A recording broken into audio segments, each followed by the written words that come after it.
Bon, bah, bonjour à tous du coup et bienvenue sur cette nouvelle visio. Il est la demi, donc on va pouvoir commencer. Donc aujourd'hui, on est accompagné de Frédéric qui va nous parler de pourquoi pratiquer une activité physique et à quel point c'est important au quotidien et dans votre vie de tous les jours.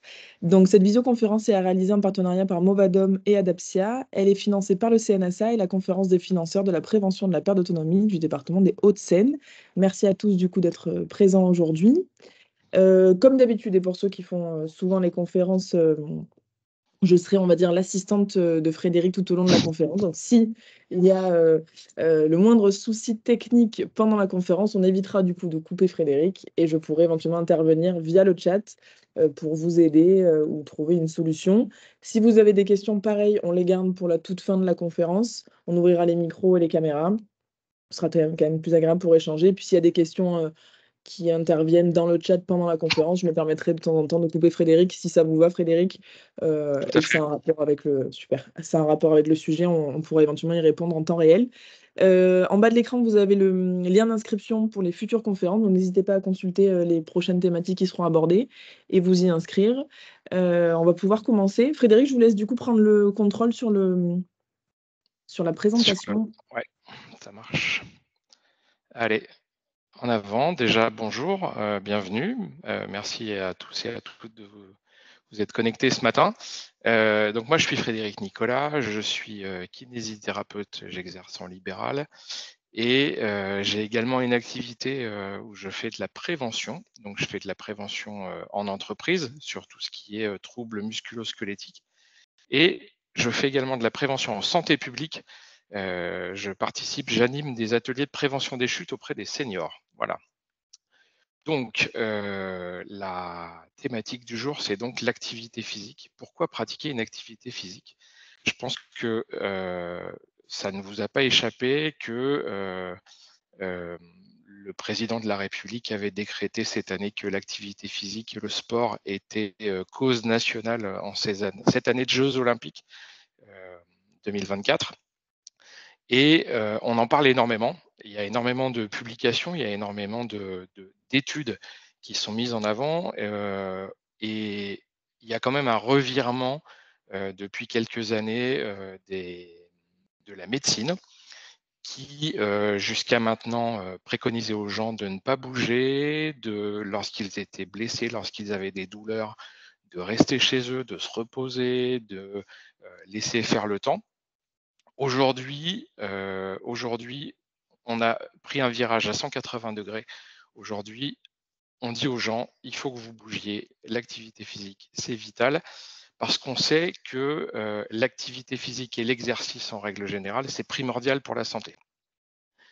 Il faut comprendre que, indépendamment de votre santé et de vos capacités physiques, vous avez absolument tout à gagner à rester physiquement actif. Même si aujourd'hui, il vous est difficile de marcher ou de rester debout, vous avez toujours la possibilité de faire de l'activité physique et d'en retirer des bienfaits. S'il y a une chose que vous devez retenir à la fin de cette présentation et à la fin de cette vision conférence, c'est que la sédentarité est beaucoup plus nocive que l'activité physique. Donc l'activité physique, ça va se référer à tous les mouvements que vous pouvez faire dans la journée.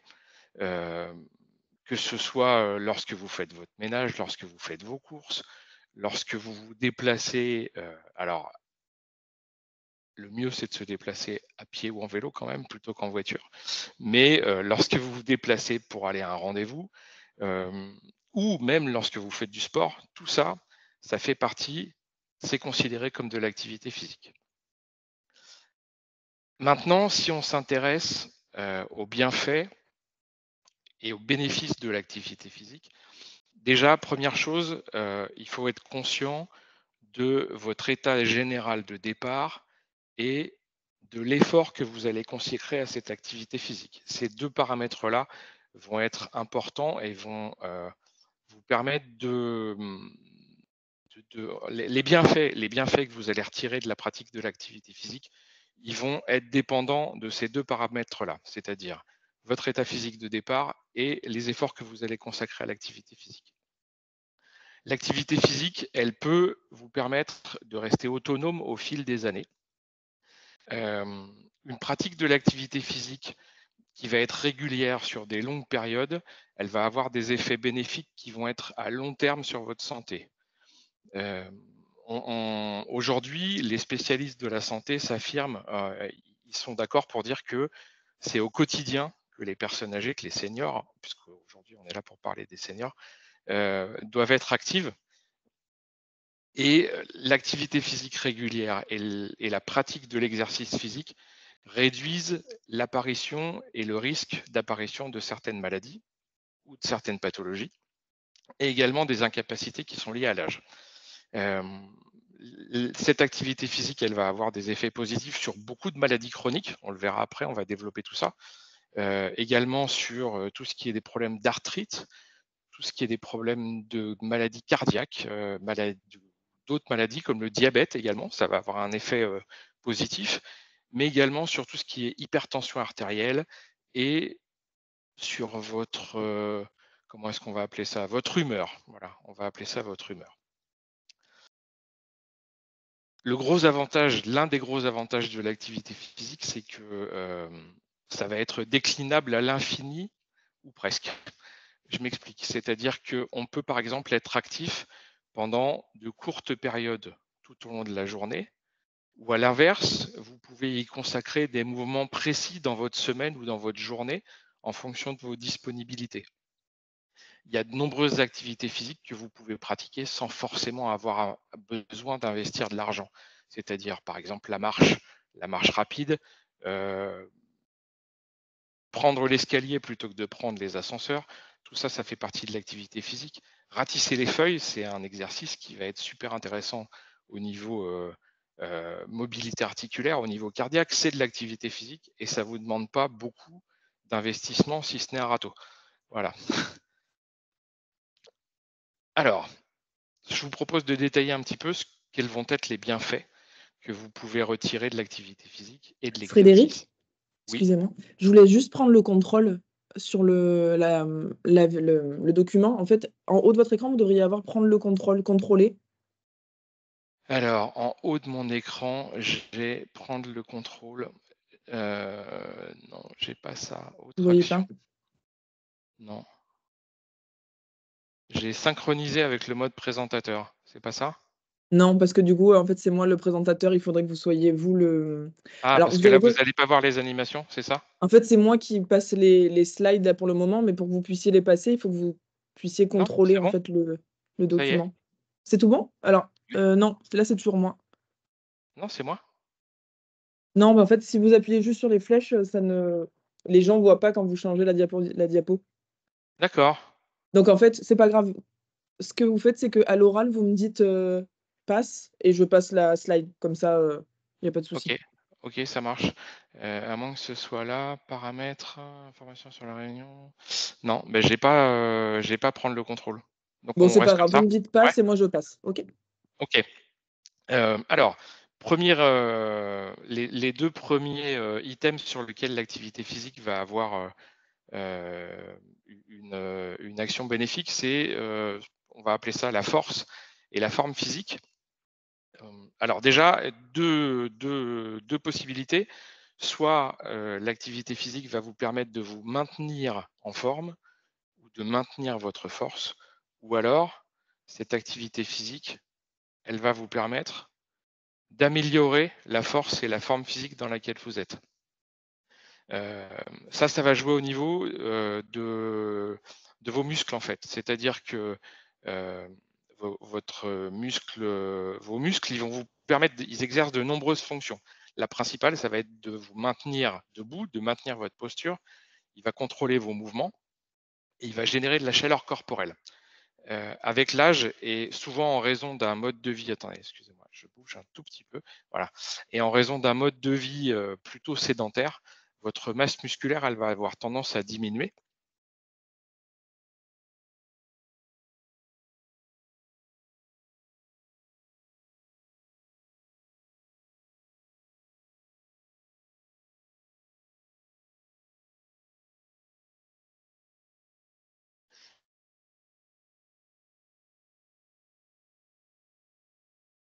Hop. Est-ce que vous m'entendez? J'ai eu une coupure de Oui, micro. c'est bon, on vous entend. Il y a eu un petit C'est bon? bug, mais Ouais. OK. Donc je disais, la sarcopénie, c'est une baisse de votre forme physique qui va vous emmener jusqu'à, en poursuivant, jusqu'à une incapacité à réaliser des activités de la vie quotidienne. Un exercice régulier, en particulier l'entraînement contre-résistance, mais contre-résistance, ça peut être uniquement contre le poids de votre corps, hein, tels que par exemple des squats, hein, des flexions sur les jambes, ou des pompes. Ça va vous améliorer votre force et votre forme physique, et ça va réduire le risque de troubles musculaires tels que la sarcopénie. Vous avez bien compris que la finalité de pratiquer une activité physique régulière, c'est de pouvoir continuer à faire ce qui vous fait envie, que ce soit passer des moments avec vos amis, votre famille, pouvoir faire euh, des activités physiques, des activités sportives, marcher avec une mobilité correcte, euh, et également limiter le risque de chute ou de perte d'équilibre. Tout à l'heure, je vous parlais d'exercices contre résistance, et je vous parlais d'exercices en utilisant comme résistance le poids de votre corps. Il y a deux exemples qui me viennent à l'esprit de sport ou d'activité physique qui utilisent le poids de votre corps comme résistance. C'est par exemple la course à pied ou la danse. Il s'avère que ce travail contre-résistance avec le poids de votre corps, ça va vous permettre d'améliorer la densité de vos os. Donc, ça va limiter votre ostéoporose. Donc, en limitant le risque d'ostéoporose, notamment chez les femmes, hein, parce que c'est souvent chez les femmes que le risque est le plus important, et ben, automatiquement, on va limiter le risque de fracture de col du fémur qui peuvent intervenir de manière tout à fait inopinée. Cette activité physique, si elle est réduite, elle peut également, ça je pense que tout le monde en est conscient, augmenter le risque de surcharge pondérale ou d'obésité. Bien entendu, l'activité physique à elle seule ne permet pas de juguler complètement ce risque de prise de poids. Il faut également faire attention à avoir une alimentation équilibrée. J'y reviendrai à la fin de la présentation dans les conseils. Alors, hop. Améliorer votre équilibre, on en a parlé tout à l'heure. Comment est-ce que l'activité physique va vous permettre d'améliorer votre équilibre? Eh bien, tout naturellement, parce que ça va agir sur les effecteurs de l'équilibre. Quels sont les effecteurs de l'équilibre? Les principaux, ça va être les muscles qui vont vous permettre de tenir debout. On l'a vu tout à l'heure quand je vous parlais des muscles dits squelettiques, qu'on appelle les muscles squelettiques. Ça va également agir sur la trophicité au niveau des tendons et au niveau des ligaments. Cette activité physique également, elle va favoriser une bonne santé au niveau de vos articulations, et on vient de le voir dans la diapositive juste avant et je vous en ai parlé, elle va également accroître votre densité osseuse. Alors, si ce dernier aspect de densité osseuse, il est très important chez l'enfant et chez l'adolescent, parce que c'est à ce moment-là qu'on se construit des os solides, chez les seniors, chez les aînés, il va prendre une toute autre dimension parce que, on l'a vu tout à l'heure, l'ostéoporose vous guette. Et donc, cette activité physique, le fait de stimuler vos cellules osseuses, ça va permettre à ces cellules de se régénérer plus facilement. Il faut que vous sachiez que dans toutes les cellules du corps humain, ce sont elles qui se reconstruisent, c'est-à-dire qu'elles vont fabriquer leurs propres fibres, leurs propres constituants. Et ces cellules, elles ne travaillent que si elles sont mises sous contrainte. Si vous ne contraignez pas vos cellules, elles ne travaillent pas. Ça va également améliorer votre équilibre parce que ça va stimuler de manière exponentielle vos principaux centres de l'équilibration. quels sont les centres de l'équilibration qui sont importants, qui agissent. En fait, ce sont tous les centres qui vont permettre de récolter des informations sur votre position dans l'espace, sur votre vitesse de déplacement, sur les angles que peuvent prendre vos différents membres quand vous bougez. Donc il y a par exemple la vue, les yeux, l'oreille interne et tous les récepteurs neurosensitifs qui se trouvent au niveau de vos tendons, au niveau de vos ligaments, au niveau de vos capsules articulaires et également au niveau du derme, au niveau de votre peau en fait. Si vous prenez par exemple la plante des pieds, sous la plante des pieds, au niveau de l'épiderme de la plante des pieds, il y a énormément de capteurs qui vont informer votre cerveau sur la répartition de vos charges. Est-ce qu'il y a plus de poids sur la jambe droite, plus de poids sur la jambe gauche? Est-ce que vous avez plus de poids sur l'avant ou sur l'arrière du pied? Le fait de pratiquer une activité physique régulière, ça va permettre de conserver une qualité et une masse d'informations qui vont pouvoir être données par tous ces capteurs. Généralement, quand j'anime des ateliers de prévention des chutes avec les seniors, j'aime bien comparer mes participants à des sportifs de haut niveau en fait. Les sportifs de haut niveau, ils gagnent leur vie avec leur corps. Vous tenez debout et vous continuez à vivre grâce à votre corps. Les sportifs de haut niveau, ils ont compris depuis longtemps qu'il fallait s'entraîner tous les jours pour pouvoir continuer à gagner leur vie avec leur corps. Vous, il y a encore un petit peu de boulot, mais ça commence à rentrer dans les esprits. Il faut que vous pratiquiez une activité physique régulière de manière à conserver votre corps en bon état, un corps sain, ce qui va vous permettre de continuer à vivre dans des conditions les meilleures possibles. Alors, diapo suivante. Si on parle maintenant de prévention, au niveau de quelles vont être les actions les bienfaits de l'activité physique au niveau de la prévention. Alors, on l'a abordé rapidement tout à l'heure. Une des principales fonctions de votre corps qui va être améliorée par la prévention, c'est l'activité cardiaque et la circulation. L'activité physique, elle va avoir un bienfait, une action de prévention au niveau de la tension artérielle. La tension artérielle, une tension artérielle élevée, qu'on appelle également hypertension, hein, c'est un facteur de risque pour de nombreuses maladies. Déjà, au-delà du fait que c'est une mauvaise chose et que c'est, comment je vais vous dire ça, c'est quelque chose de négatif pour votre corps, mais ça peut également engendrer d'autres pathologies ou avoir des effets qui peuvent être extrêmement néfastes, hein. Par exemple, voilà, un accident vasculaire cérébral, c'est lié à une hypertension artérielle. Une maladie cardiaque, c'est lié à une hypertension artérielle. Donc cette activité physique régulière, elle va avoir une action sur la force cardiaque, parce qu'il faut, votre cœur, c'est un muscle et c'est un organe qui s'entretient, qui s'entraîne.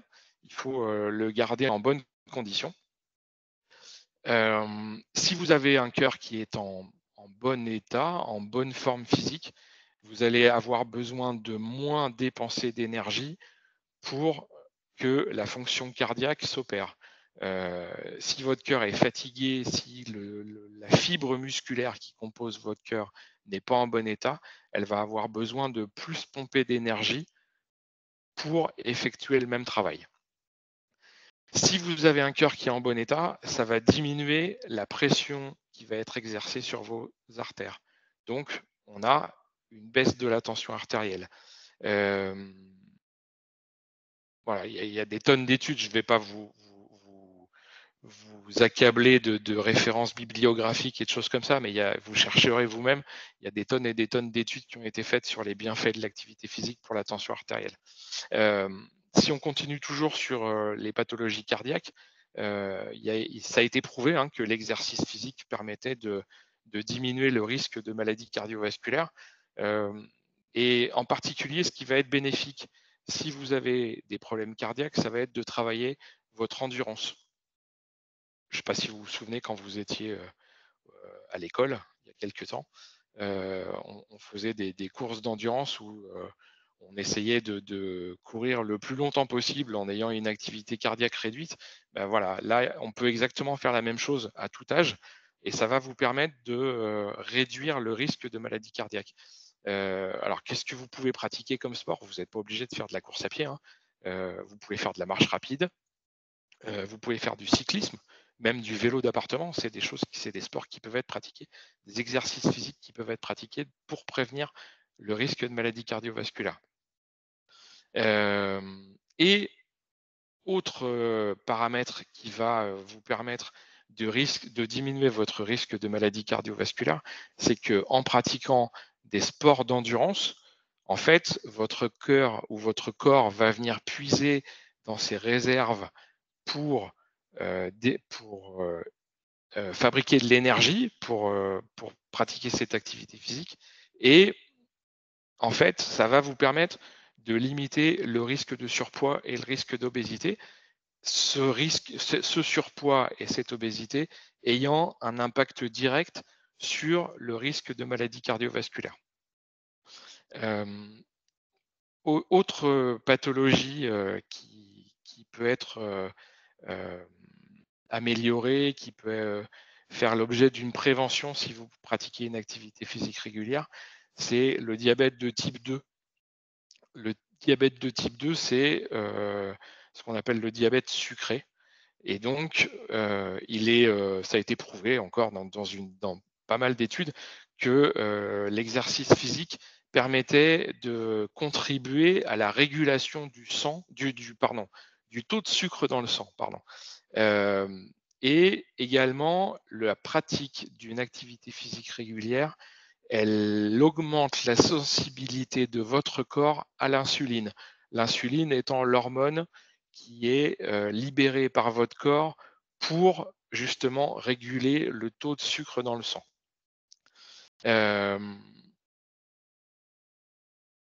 Même chose,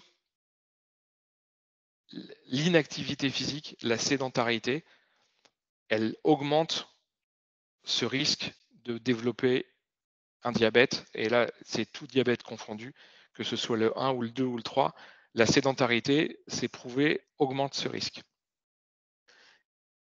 D'ailleurs, si vous vous intéressez un petit peu, si vous avez déjà essayé de vous intéresser à comment est-ce que je pourrais pratiquer une activité physique régulière, dans quelles circonstances, dans quelle structure, aujourd'hui, il est possible d'avoir de la prescription d'activité physique adaptée.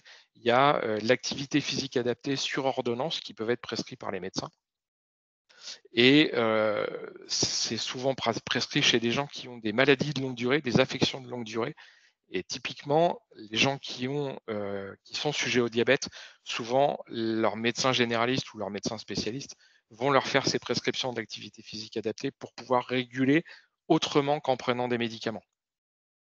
Cette activité physique régulière, elle va également avoir un rôle préventeur sur le risque de survenue de certains cancers. Donc, même si le cancer, c'est une maladie qui est encore complexe et pour laquelle on ne connaît pas tout, cette survenue, elle est influencée par aujourd'hui de nombreux facteurs qui peuvent être contrôlables. Par exemple, le tabagisme, la mauvaise alimentation, une consommation importante d'alcool. Et sur ces facteurs de risque qu'on peut contrôler, en fait, on peut avoir une action sur ces facteurs de risque en pratiquant une activité physique régulière. C'est-à-dire que le fait de pratiquer une activité physique, ça peut permettre de limiter la consommation de tabac, ça peut permettre de limiter la consommation d'alcool. Si vous décidez de pratiquer une activité physique régulière, vous allez voir que une mauvaise alimentation, ça va être nocif pour cette pratique d'activité physique. Donc, il y a une chance pour que vous décidiez également de modifier votre alimentation, et cette modification de l'alimentation plus la pratique de l'activité physique va avoir un rôle de prévention sur la survenue de certains cancers. Notamment, on peut par exemple prendre comme exemple les cancers du poumon, hein. Typiquement, si vous faites de l'activité physique, vous allez avoir un volume respiratoire, une capacité respiratoire qui va augmenter. Vous allez ventiler certaines parties de vos poumons que vous ne ventileriez pas si vous ne faisiez pas d'activité physique. Et cette pratique va avoir un rôle positif sur la survenue d'un potentiel cancer.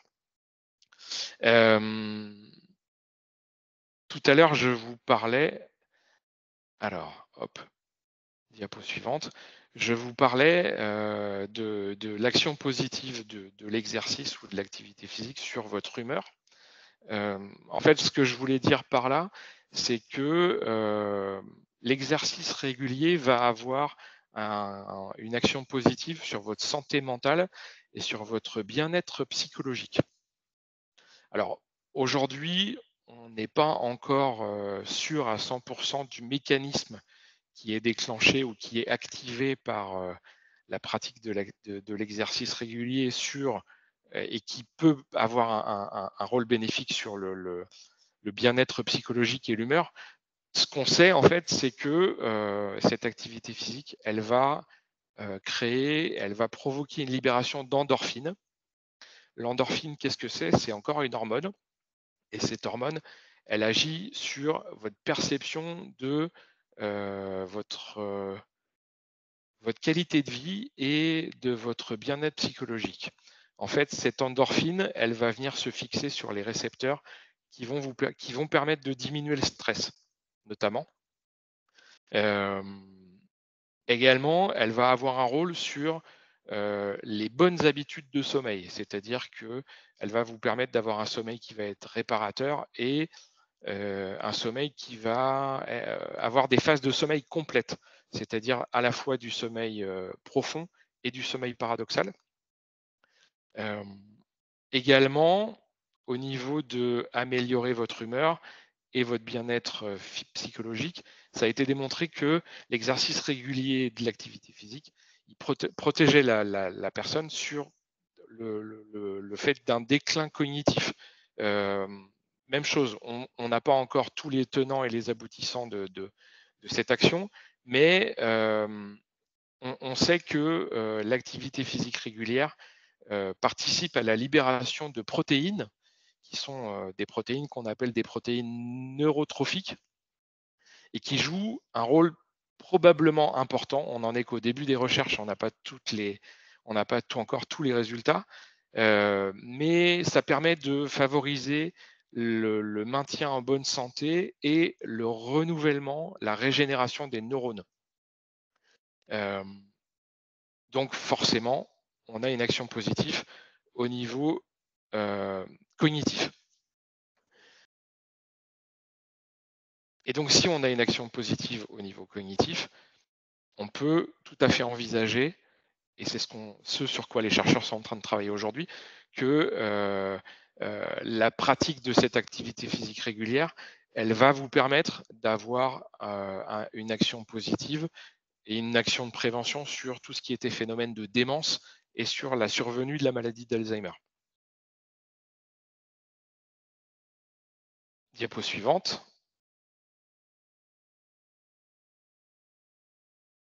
Et rediapo suivante.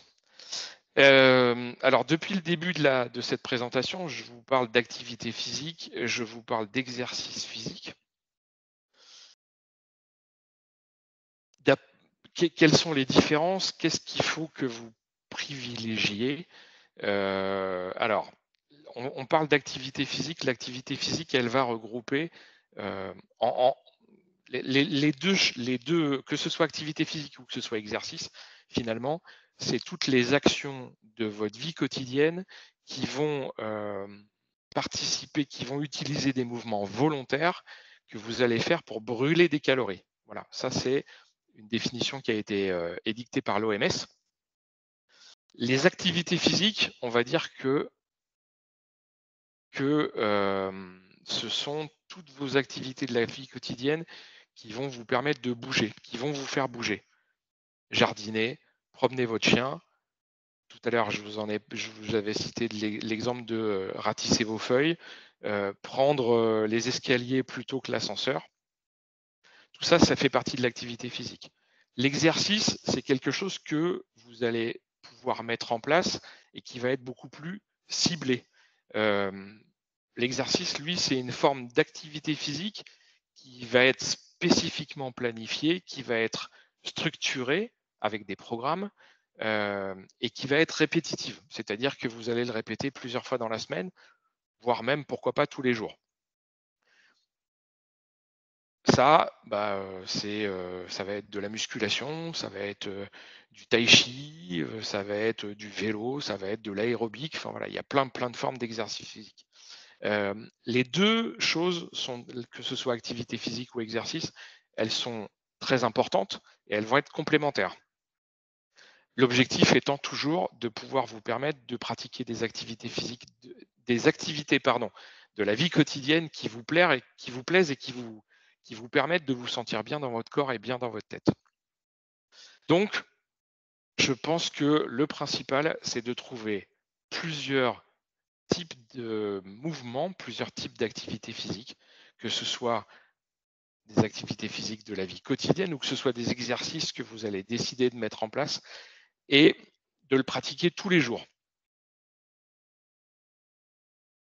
L'objectif étant, à terme, de pouvoir augmenter ce niveau d'activité ou ce niveau d'exercice en fonction de vos capacités et en fonction de vos progrès.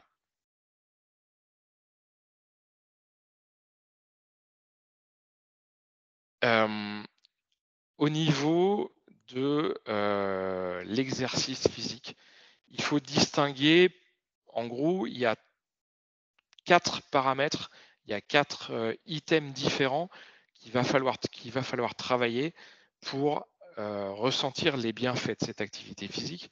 Ces quatre items qu'il va falloir travailler et développer, ça va être d'une part l'endurance, deuxièmement la force, l'équilibre et la souplesse. Quand vous décidez de pratiquer un exercice physique, il faut que vous travaillez ces 4 items différents, pas forcément le même jour au même moment et les uns à la suite des autres, mais je vous conseille de prendre du temps pour travailler ces 4 items différents parce qu'ils sont tous les 4 importants pour vous permettre de progresser. Et sachant que, en fonction des activités que vous allez choisir, en fonction des exercices que vous allez choisir de faire, vous allez pouvoir travailler un ou plusieurs de ces items à chaque fois. Alors, si on s'intéresse à l'endurance, diapo suivante, je me permets de me boire un petit coup. Alors, les activités physiques d'endurance, c'est ce qu'on appelle également des activités aérobies, c'est-à-dire que ce sont des activités, des exercices musculaires qui vont demander un apport d'oxygène pour pouvoir être pratiqués longtemps et pour pouvoir être pratiqués efficacement. Ces activités d'endurance, elles vont augmenter votre rythme respiratoire, elles vont augmenter votre rythme cardiaque, elles vont vous aider à rester en bonne santé, à améliorer votre condition physique et à effectuer les tâches que vous avez besoin d'accomplir au quotidien. Donc, on en a parlé tout à l'heure dans l'onglet prévention. Ces activités d'endurance, elles vont améliorer la santé de votre cœur, de vos poumons et de votre système circulatoire. Donc, elles vont donc retarder ou prévenir l'apparition de nombreuses maladies qui sont courantes chez les personnes âgées, comme le diabète, les différents cancers tels que le cancer du côlon ou le cancer du sein, les maladies cardiaques et également d'autres pathologies. Quels sont les exercices, quelles sont les activités qu'on peut pratiquer et qui vont avoir une action sur l'endurance ou qui vont solliciter l'endurance de votre corps?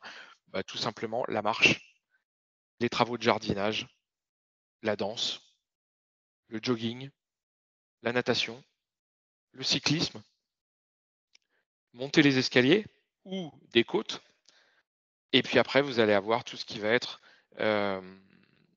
des sports type avec 2 ballons ou avec des raquettes, le tennis, le badminton, le basketball. Tous ces sports-là, ils vont avoir une action sur l'endurance. Il faut, alors, vous lancez pas tout de suite, n'allez pas vous inscrire à un marathon ou à un semi-marathon une fois qu'on aura terminé cette conférence, hein. Allez-y progressivement. Les recommandations faites par les médecins, c'est que chez une personne qui n'a pas l'habitude de pratiquer une activité physique régulière, qui est plutôt sédentaire, qui est âgée, ils recommandent de commencer par pratiquer ces activités d'endurance sur des périodes de 5 à 10 minutes à chaque fois. Les recommandations de l'OMS, l'Organisation mondiale de la santé, nous disent que chez un adulte, l'idéal serait d'avoir une activité physique d'endurance de 30 minutes par jour en intensité modérée. Si on veut être faites attention. Une des choses les plus importantes, c'est d'écouter votre corps. Si vous vous rendez compte que même en pratiquant une activité physique d'endurance sur une courte période, vous êtes extrêmement fatigué, si vous vous rendez compte que cette pratique vous donne la nausée, vous donne des maux de tête, arrêtez et consultez un médecin pour être sûr que vous n'êtes pas en train de vous faire plus de mal que de bien. Vous avez peut-être une pathologie cardiovasculaire qui n'a pas été détectée et vous n'êtes peut-être pas aujourd'hui en capacité de pratiquer cette activité d'endurance dans les meilleures conditions. Voilà, si vous vous rendez compte que quand vous marchez, par exemple, de manière un peu prolongée, vous avez du mal à respirer, que votre fréquence respiratoire augmente énormément, que vous avez du mal à parler, bah, là, il y a forcément un problème et il faut que vous alliez consulter. Ensuite, alors, diapo suivante, on parle de force. Il faut bien être conscient que même des toutes petites augmentations de force musculaire peuvent faire une énorme différence dans votre capacité à rester autonome et à mener des activités de la vie quotidienne dans les meilleures conditions, telles que monter des escaliers, aller faire vos courses et porter les sacs de provisions. Voilà, tout ça, en ayant ne serait-ce qu'une petite augmentation, vous allez voir une différence notable. Tout à l'heure, je vous parlais de travail contre résistance. C'est ce travail contre résistance qui va vous permettre de développer votre force musculaire.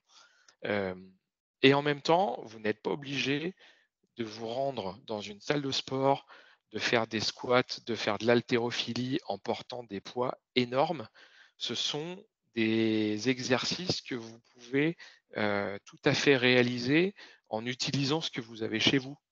Rien ne vous empêche de, par exemple, travailler le passage de la position assise à la position debout. Vous vous mettez au bord d'une chaise, vous reculez vos pieds sous vos fesses de manière à avoir plus de stabilité. Et rien que le fait de vous relever et de vous asseoir en répétant cet exercice plusieurs fois sur une période d'1 minute, ça va vous permettre de travailler votre force musculaire sur tous les groupes musculaires des jambes. Si c'est quelque chose qui est facile pour vous, vous allez augmenter la résistance en prenant par exemple, je ne sais pas moi, dans vos bras, une bouteille d'eau d'1,5 litre, ou 2 bouteilles d'eau d'1,5 litre. Voilà, c'est des petites choses qu'on peut faire sans avoir besoin d'investir énormément et de se rendre dans une salle de sport. Une chose très importante à prendre en compte quand vous réalisez des exercices de renforcement musculaire, il ne faut surtout pas que vous bloquiez la respiration parce que sinon, comparativement à ce qu'on a dit tout à l'heure quand on travaillait l'endurance, si vous bloquez la respiration, vous allez faire un travail en anaérobie, donc vous privez votre muscle d'oxygène. Et ce manque d'oxygène, lorsque vous allez réaliser des contractions musculaires, va créer, il va provoquer la libération d'énormément de toxines par la contraction musculaire, et vous allez vous retrouver avec des courbatures qui vont être relativement importantes. Et également, le fait de bloquer la respiration pendant que vous faites de l'activité physique, ça va augmenter votre rythme cardiaque, augmenter votre tension artérielle. Et alors, bien entendu, c'est extrêmement mauvais pour les gens qui ont déjà des pathologies cardiovasculaires, mais chez les gens qui n'ont pas de pathologie cardiovasculaire, on va avoir un effet qui va être inverse à celui qu'on recherche. Même chose que tout à l'heure, si vous sentez que cette pratique, ces exercices vont avoir tendance à vous essouffler beaucoup trop, que vous avez du mal à parler après avoir fait quelques répétitions, on arrête tout et on prend rendez-vous avec son médecin traitant. Le troisième item, diapo suivante, le troisième item que vous allez pouvoir et qu'il faut que vous travaillez, c'est l'équilibre. L'équilibre, pourquoi? Parce que ça va vous permettre de prévenir le risque de chute, déjà, qui est quand même un phénomène qui est relativement courant chez les personnes âgées. Et également l'équilibre, pourquoi? Parce que dans votre vie de tous les jours, vous avez certainement besoin, à un moment donné, de votre équilibre pour réaliser une activité de la vie quotidienne. Par exemple, quand vous devez aller chercher quelque chose dans un placard qui se trouve en hauteur, vous allez vous mettre debout sur la pointe des pieds. Plus votre équilibre sera bon, plus vous aurez de facilité à réaliser ce genre d'exercice. Si vous devez vous baisser pour aller chercher quelque chose par terre, vous sollicitez votre équilibre. Alors, comment est-ce qu'on peut, quels sont les petits exercices que vous pouvez faire à la maison pour travailler votre équilibre? Tout à l'heure, je vous ai parlé de la qualité des informations que vous allez pouvoir et le volume d'informations que vont pouvoir donner tous les récepteurs qui se trouvent au niveau de votre corps. Si vous supprimez un des récepteurs, si vous supprimez une source d'information, vous allez stimuler les sources d'information restantes. Je m'explique. Pardon. Si vous travaillez votre équilibre en fermant vos yeux, vous supprimez les informations que vont donner vos yeux à votre cerveau sur votre position dans l'espace, sur la position de vos membres dans l'espace. Automatiquement, vous allez augmenter la demande d'information au niveau de l'oreille interne, au niveau des récepteurs sensitifs qui se trouvent au niveau de vos articulations, de vos tendons, de vos muscles, au niveau de la peau. Même chose, si vous vous mettez un casque anti-bruit sur les oreilles, vous supprimez les informations que vont vous donner vos oreilles. Donc, vous augmentez la demande d'informations au niveau de vos yeux et au niveau des récepteurs sensitifs sur les muscles et sur la peau. Comment est-ce que vous pouvez faire également pour solliciter, pour travailler cet équilibre? Et bien, tout simplement en diminuant votre polygone de sustentation. Votre polygone de sustentation, qu'est-ce que c'est? C'est la forme géométrique qui est décrite par vos appuis au sol. Quand vous êtes debout sur vos deux jambes, votre polygone de sustentation, ça va être la surface qui se trouve entre et sous vos pieds. Plus vous avez un polygone de sustentation important, plus vous avez un équilibre qui est facilité. Donc, si vous diminuez ce polygone de sustentation, vous travaillez beaucoup plus votre équilibre. Et bien, tout simplement, vous allez vous mettre debout sur un pied et vous essayez de tenir le plus longtemps possible. Faites attention, petit conseil pratique, si vous commencez peut-être par faire cet exercice debout sur un pied à proximité d'un mur ou à proximité d'une chaise pour ne pas tomber. Voilà. Et diapo suivante, la souplesse. Alors, pourquoi est-ce que le travail de la souplesse est important pour garder une bonne qualité de vie et pour garder un corps en bonne santé. Je vais vous prendre un exemple tout bête. Quand vous conduisez votre voiture et que vous avez besoin de faire un créneau, si vous avez une bonne mobilité au niveau cervical, vous arrivez à faire un créneau beaucoup plus facilement que si vous avez un cou raide. Voilà, tout simplement. Donc, en fait, c'est ce qu'on appelle les étirements, hein, tout simplement. Ces étirements, ils vont pouvoir aider votre corps à rester souple, ce qui va vous permettre de conserver une capacité importante de liberté de mouvement, que ce soit pour une pratique physique, de l'exercice physique, ou que ce soit pour vos activités de la vie quotidienne. Tout bêtement, c'est beaucoup plus facile de s'habiller, enfiler un pull, enfiler un blouson, enfiler une chemise, un t-shirt, ce que vous voulez.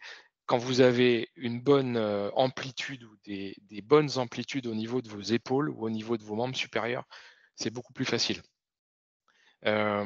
Attention, ces exercices d'étirement, ces exercices de travail des amplitudes, ils ne vont avoir aucune action sur votre endurance ou sur votre force musculaire. Les étirements au niveau des muscles vont vous permettre d'avoir une contraction musculaire de bonne qualité, mais en aucun cas, ça ne va vous permettre de travailler et de gagner de la force. Ces exercices d'étirement, il me semble qu'ils sont indispensables après chaque séance d'activité physique. Peut-être pas tout de suite, peut-être pas dans la foulée, mais il faut que vous les fassiez, il faut que vous essayiez d'y consacrer du temps. Je dirais entre 3 à 5 minutes à chaque fois.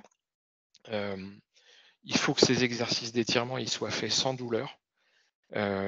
Également, éviter de faire le yo-yo pendant les exercices d'étirement.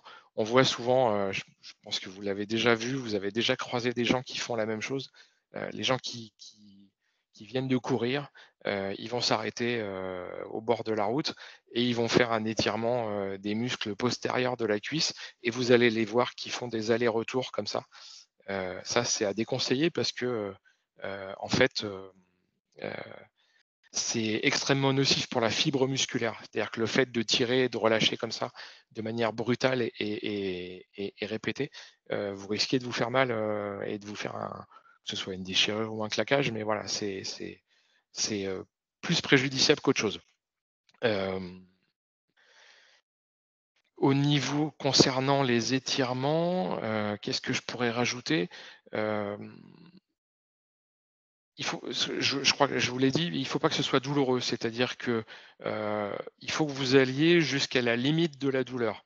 Donc le plus simple, c'est de vous mettre dans cette position d'étirement, d'aller chercher le moment où ça commence à faire mal et de relâcher un tout petit peu derrière.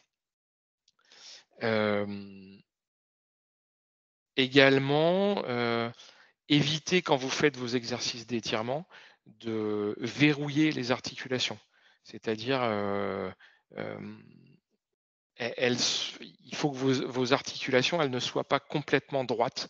Il faut qu'il y ait toujours une petite flexion au niveau de vos articulations quand vous allez faire vos étirements. Ensuite, diapo suivante. Alors, on arrive à la fin de cette présentation. Je vous l'ai dit, le plus important, si vous n'êtes pas sûr de vous, c'est d'avoir déjà un avis médical, que ce soit votre médecin traitant, que ce soit un spécialiste. Si vous êtes aujourd'hui dans une situation de sédentarité, ne vous lancez pas à corps perdu dans l'activité physique sans avoir pris les conseils de votre médecin, sans avoir fait un bilan, parce qu'il y a peut-être certaines choses qui vous sont déconseillées. Vous pouvez également vous faire accompagner par des professionnels de l'activité physique, que ce soit les kinésithérapeutes, que ce soit les enseignants en activité physique adaptée. Rapprochez-vous peut-être de votre CCAS qui peut vous orienter vers des dispositifs tels que les maisons sport santé, telles que des activités, des ateliers de gym senior. Aujourd'hui, il y a tout un tas de choses qui sont mises en place par les départements et par les communes via notamment les conférences des financeurs de la prévention de la perte d'autonomie. Merci à eux. Également, gardez en tête qu'il faut que vous ayez une hydratation renforcée. C'est-à-dire que déjà, je pense que nous tous, nous ne buvons pas assez dans la journée sans avoir une pratique physique régulière. Donc là, il faut absolument que cette activité, cet exercice physique s'accompagne d'une bonne hydratation. Pardon. Profitez-en également pour avoir une action, pour avoir un regard un peu plus pertinent et plus critique sur votre alimentation. Ça fait partie des choses que vous pouvez mettre en place en plus de l'activité physique. Et alors, même si je vous ai dit que ce n'était pas la peine d'investir énormément d'argent dans tout ce qui était accessoire, il y a peut-être un accessoire sur lequel je serais un peu plus critique et que je vous conseillerais d'avoir de faire des choix et voire même investir un petit peu plus que d'habitude, c'est sur la chaussure. Parce que la chaussure, c'est ce qui repose votre corps sur le sol, hein. C'est le lien entre vous et le sol. Évitez les chaussures avec, aujourd'hui, c'est très à la mode, les chaussures qui ont des semelles qui sont très importantes, parce que très épaisses. Plus vous allez avoir le pied qui va être en hauteur par rapport au sol, plus vous augmentez votre risque d'entorse. C'est-à-dire que si vous faites un faux mouvement, si votre pied ne se pose pas correctement au sol, s'il se pose avec un petit peu d'angle, en fait, l'épaisseur de la semelle va augmenter cet angle et le risque d'entorse il va être important. Donc, voilà, s'il y a bien un ustensile, un accessoire sur lequel il faut que vous insistiez, c'est la chaussure. Et ben voilà, je crois qu'on a fait le tour. Donc, je vous remercie pour votre attention et si vous avez des questions, je suis prêt à y répondre, normalement. Merci beaucoup Frédéric. Je vais clôturer rapidement la présentation, comme ça on pourra ensuite passer aux questions-réponses, et notamment une question dans le chat qui a été posée déjà. Donc, comme d'habitude, je vous mets à l'écran le petit questionnaire de satisfaction, du moins le lien vers le questionnaire de satisfaction que je vous invite du coup à compléter dès que vous avez un petit moment. Je vous le mets également dans le chat, comme ça vous avez le lien aussi dans le chat. Donc voilà, c'est pour nous hyper important d'avoir un retour sur ce que vous avez pensé de la conférence d'aujourd'hui, si vous avez éventuellement des idées pour de futures conférences. Donc n'hésitez pas. À l'écran, sur votre gauche, vous avez le lien vers la chaîne YouTube Movadom, sur laquelle vous pourrez retrouver les différents replays, et notamment celui-ci, qui sera du coup disponible dans quelques jours. Donc si vous souhaitez le revisionner ou le partager à quelqu'un de votre famille, de votre entourage qui pourrait être intéressé, voilà, vous avez juste à cliquer sur ce petit lien. Et à droite, le podcast et le livre audio Ça déménage, du coup par Isabelle Palassin et Gwendoline Cotrez, que vous retrouvez du coup via les liens également à l'écran. Je vous remettrai la diapo après. Je vous remercie à tous du coup pour votre présence et votre participation aujourd'hui. Merci à nouveau au CNSA et à la conférence des financeurs de la prévention de la perte d'autonomie du département des Hauts-de-Seine pour leur financement. Vous avez le lien d'inscription movadom.eventbrite.com à l'écran et le contact@movadom.com si vous avez la moindre question. N'hésitez surtout pas. Merci à tous à nouveau et puis je vous souhaite une très belle journée.